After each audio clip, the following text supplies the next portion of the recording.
All right, Game Day Sports Radio here with head coach Johnny Johnson of the James Clemens Jets. How are you doing today, Coach? Doing great, guys. I appreciate you having me on.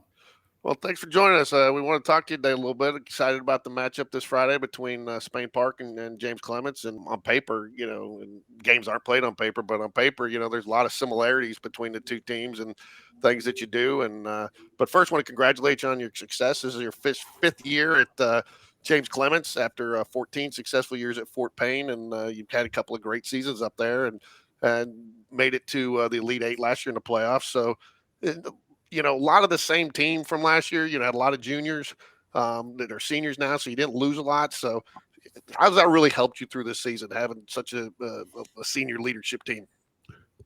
Well, I think it's big. Last year was a roller coaster ride, and we didn't have a whole lot of seniors that contributed day in and day out. And when we made that run late, we went to that Hewitt series in the quarterfinals and only had 3 seniors on the field. So a lot of these guys came back hungry.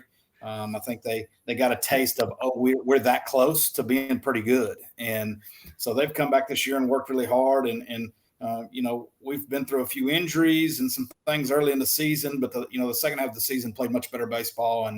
And so hopefully clicking on all cylinders going into this thing. Want to follow up there, and I'll let you ask your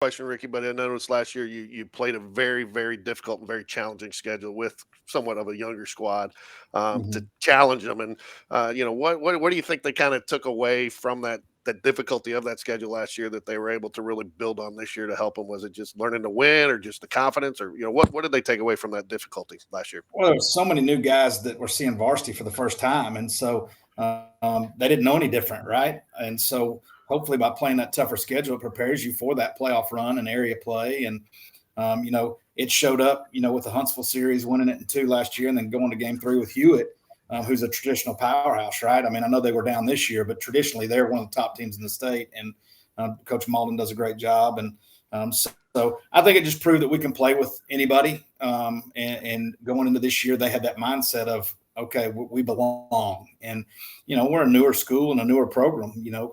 The school's only 12, 13 years old. So we're kind of reaching to new heights every time we do this, right? So just trying to build some tradition.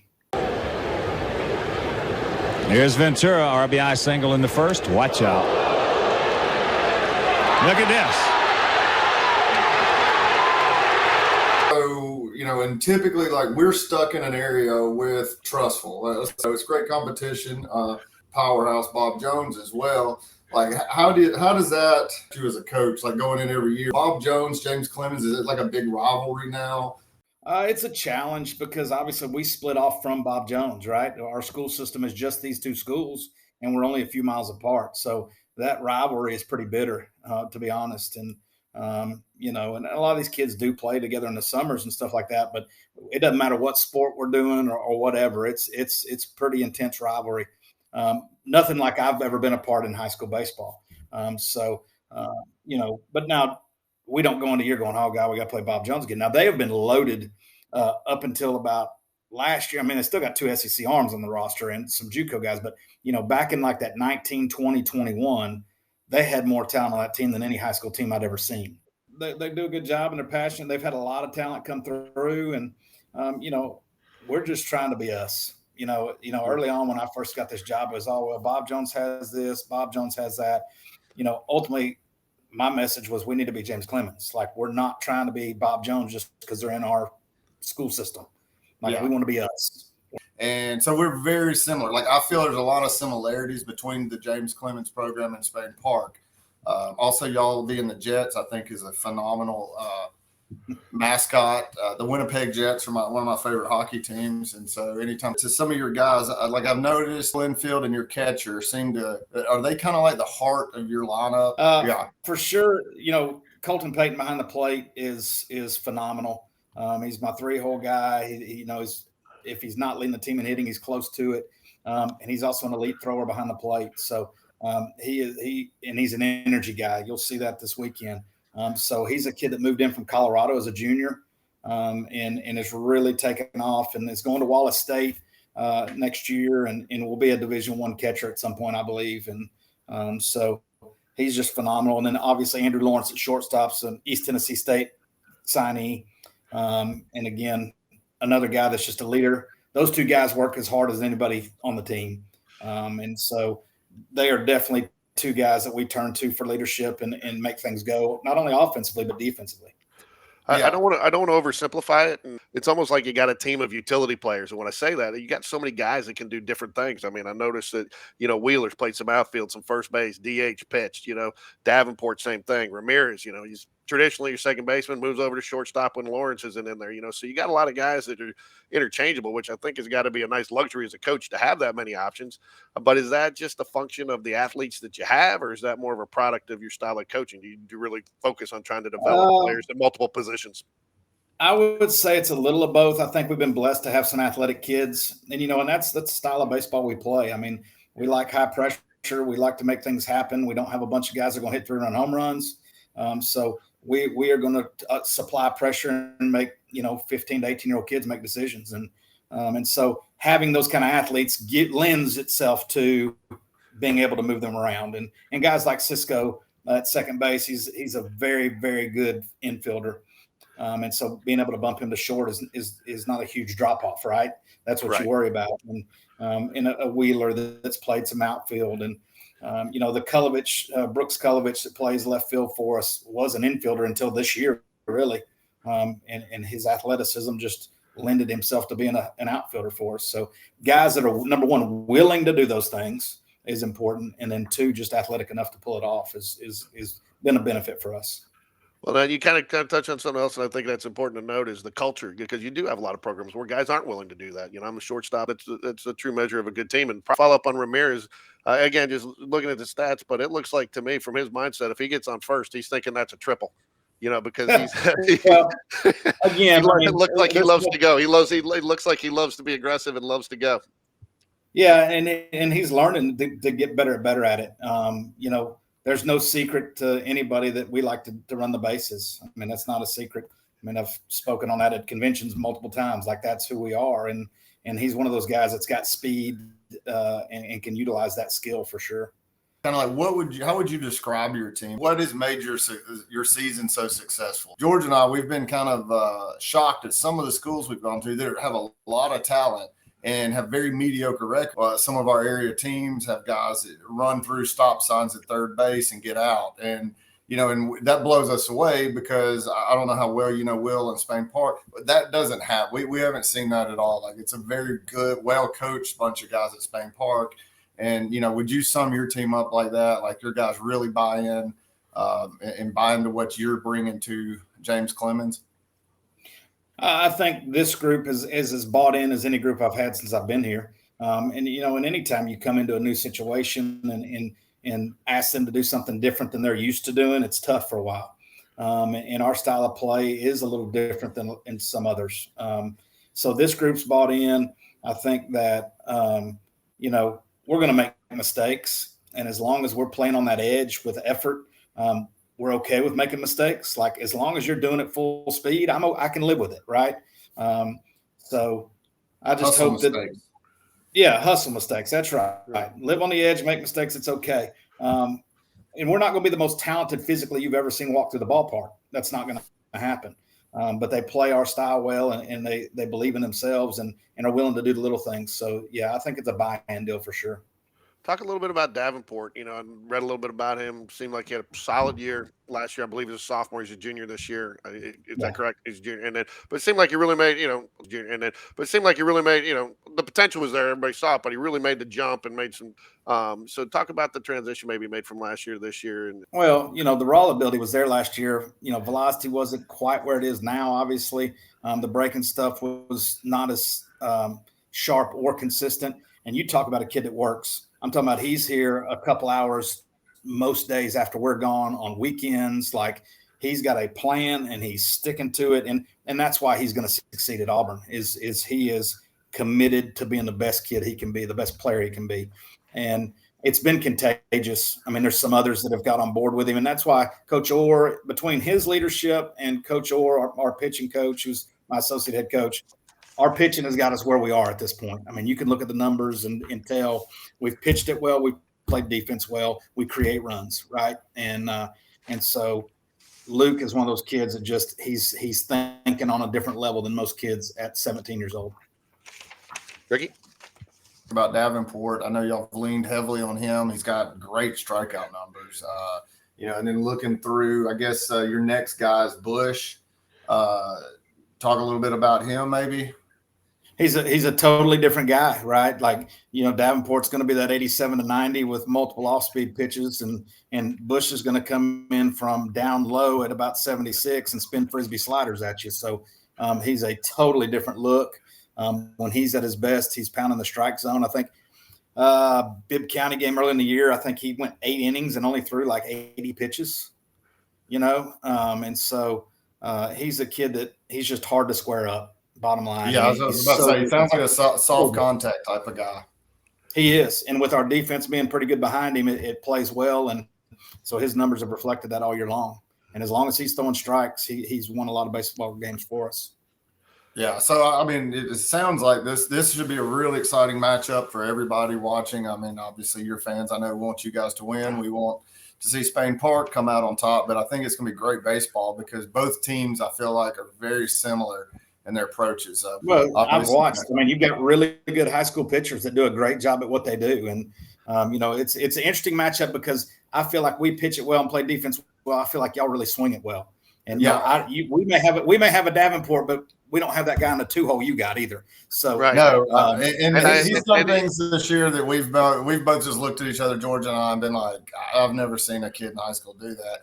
And it was exciting watching the Oak Mountain game with Cole and Heiberger, who's signed with Alabama, and that's right. Cole went deep on him, so that was exciting to watch. But this has been the most exciting team hitting-wise that I've ever watched in high school. They can just absolutely hit it. They play really solid defense most of the time. When they do make mistakes, it's usually hustle, errors, and that type of thing. They run the bases extremely well. I've just kind of gone through the stats from your area games and whatnot, and you don't get a complete picture, but I feel like, pretty solid picture. Your guys throw strikes, have low ERAs, low whips, running the bases, playing good defense, and should make for a really exciting series. I was gonna say, I think if we're both clicking on all cylinders, it's a really good series. I really do.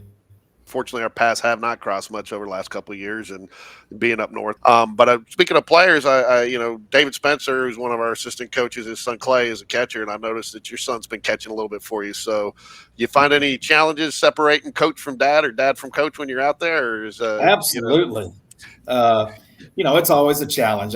And my son is, he's our backup catcher to Colton. Obviously, Colton's, like I said, one of the top catchers in the state defensively, and so I just, it's been a challenge when we get him in, obviously, because he's a junior and needs some reps, but he's ultra competitive. And I don't know where he gets that, or I guess growing up in a dugout in a bus with a bunch of guys that play.